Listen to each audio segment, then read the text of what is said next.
¿Qué tal? Buenos días.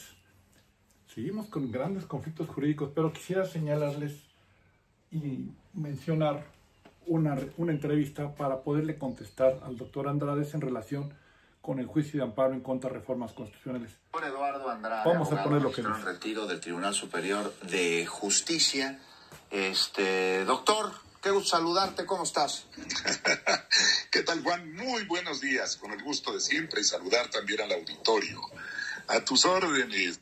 Oye, doctor, pues es que hay ¿cómo podemos decir? Una voz agorera, en un nado sincronizado, en el que, ante esta determinación de la presidenta de nuestro país, de la doctora Claudia Sheinbaum, pues de no bajar del diario oficial de la Federación la reforma al Poder Judicial, pues dicen que se está atentando contra el Estado de Derecho en nuestro país. ¿Tú ves que esto esté sucediendo, doctor?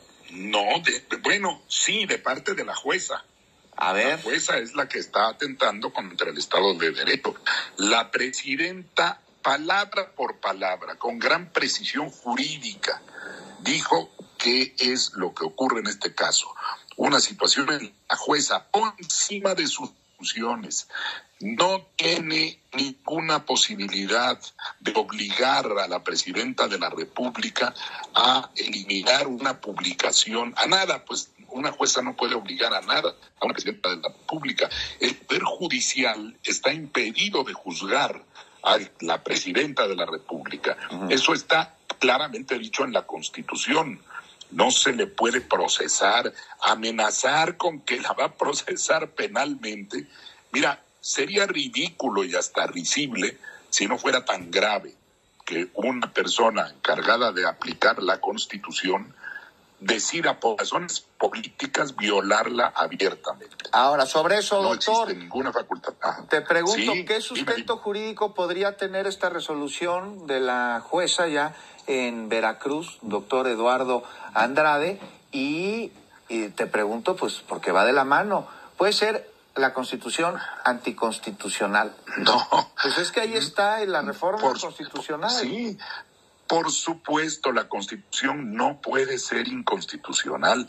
Como dijo la presidenta, esa pseudo resolución absurda de la jueza no tiene ningún sustento jurídico. ¿Por qué razón?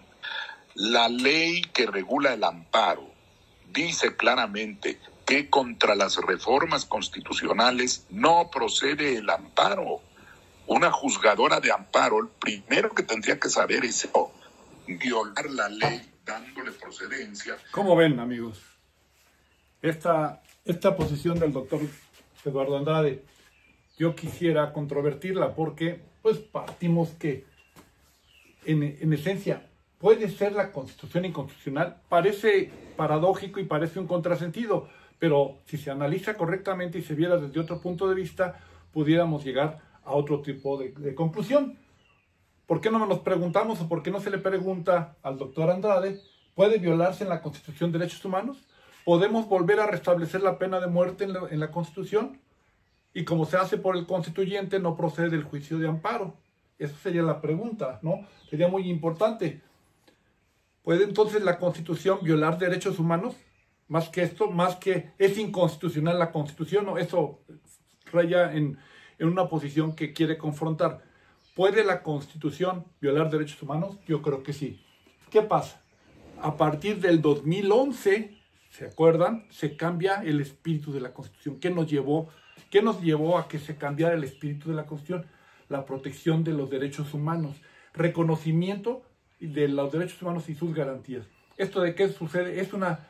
Viene de la Segunda Guerra Mundial. Después de estos grandes holocaustos, las grandes catástrofes en que precisamente el Estado, con base en su nacionalismo y en la protección del Estado, podía violar derechos humanos, se llegó a la convicción de que debería de cambiarse el sistema jurídico y que las constituciones fueran protectoras de derechos humanos y de sus garantías y que de eso se encargara el Estado.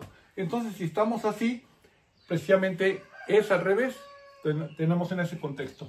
Y entonces tenemos que se tiene la parte dogmática de la Constitución, y en la parte dogmática se establecieron como principios los derechos humanos y sus garantías nacionales e internacionales, y la parte orgánica es cómo se organiza el Estado están los poderes, el ejecutivo, el legislativo y el judicial, y los organismos autónomos que en paz descansen, ¿sí?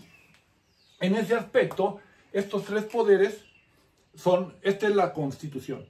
La parte dogmática irradia sobre la parte orgánica, porque esta es con la que se hacen efectivos los derechos, y dentro de la parte orgánica está la parte precisamente del procedimiento del juicio de amparo. Ok.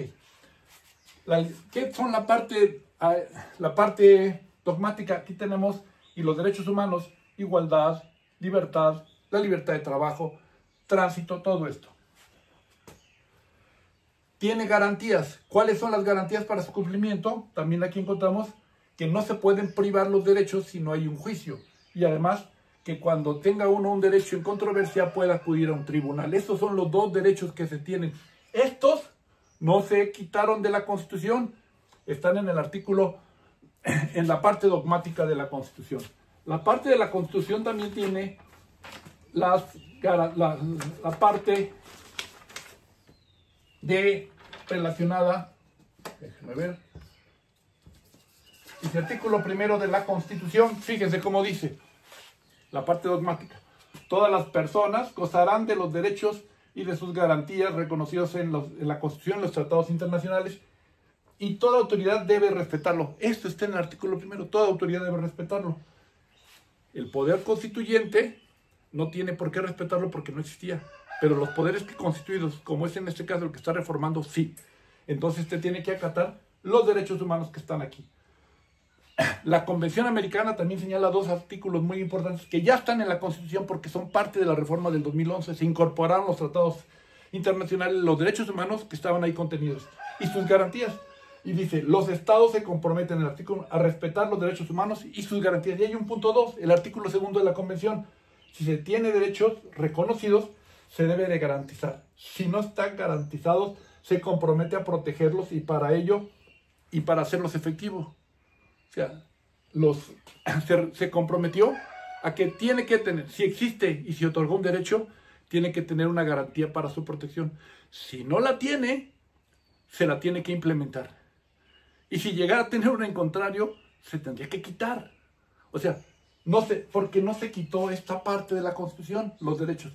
Los jueces de amparo, cuando acudieron al amparo, fueron por su garantía de trabajo, su garantía de estabilidad en el empleo. Todo eso está ahí. Este derecho humano lo tratan de hacer valer mediante el juicio de amparo, que el juicio del amparo es el instrumento mediante el cual se hace efectivo el artículo 17 constitucional.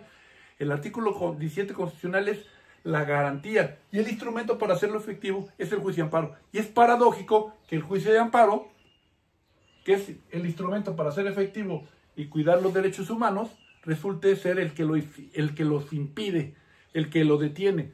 Este juicio de amparo, la instrumentación del juicio de amparo está en la parte dogmática, en la parte orgánica, la parte de cómo se organiza y se establece el derecho, cómo se hacen y regulan los derechos humanos, cómo funciona el Estado mexicano. Este no puede estar exento de cuidar garantías. Entonces, en ese contexto, es correcto que el juicio de amparo es procedente. ¿Por qué? Porque con base en el artículo primero de la Convención y segundo, tengo que tener garantizado un recurso para hacer valer mi derecho. Tengo un derecho, tengo que tener un recurso. No se ha quitado esto de la Constitución, de la parte dogmática, la parte orgánica no lo puede desconocer. Porque aquí esta no puede ser. ¿Por qué?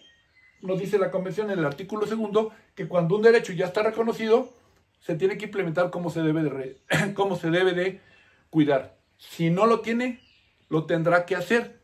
Y ahora, si lo tiene en contrario, lo tendrá que quitar. Entonces, un juez de amparo puede hacer una aplicación directa de la Constitución. En la Constitución, directamente se dice que todo el mundo tiene derecho a un juicio, ¿sí? Cuando se afecte un derecho. ¿Ok? Si una ley establece o una ley no lo tiene, el juicio de amparo sería procedente simplemente porque no, para hacer cumplir precisamente la garantía de audiencia y en este caso el debido proceso legal. Ahora, si lo llega a tener en contrario, el juez de amparo aplica la Constitución, aunque en la misma Constitución pudiera haber una contradicción, pero hay que ver que entre las normas constitucionales, de alguna manera, hay diferente peso. Aquí están los derechos reconocidos y acá están los recursos. Los recursos no pueden contradecir al derecho. Y aquí nos explica muy bien la Corte Interamericana o la Convención Americana que todo derecho debe de estar protegido. O sea, si se reconoce el derecho, se reconoce que se tiene que garantizar. Y si no se garantiza, se obliga a tener un instrumento con el cual se puede hacer. ¿Cuál es el instrumento? El juicio de amparo. ¿Cuál es el instrumento? Una interpretación directa del artículo 17 constitucional. Y con eso salvamos el punto. Y no es inconstitucional. Por eso, estimado maestro Andrade, creo que su punto de vista es muy parcial. Pero seguimos adelante en este análisis de la reforma constitucional. Muchas gracias.